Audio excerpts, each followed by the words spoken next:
Ito may dinalang Epson. Ayan, nakaganin lang. Pag chinit natin sa computer, hindi siya nadidetect.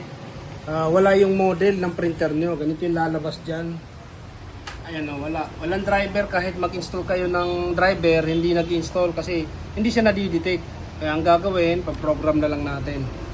Ay update natin yung firmware. Ayan, tapos ni-next natin. Ayan. Makikita nyo, pagka na-update na to, madidetect na yan. Ayan. Tapos yan, titingnan natin dito. Makikita nyo yung madidetect na siya. Ayan, dito muna. Yan. Oh, yan. Mamatay yun. Ayan.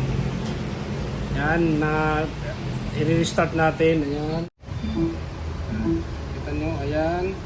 Tapos ayun yung driver. Ayan, diba? Okay.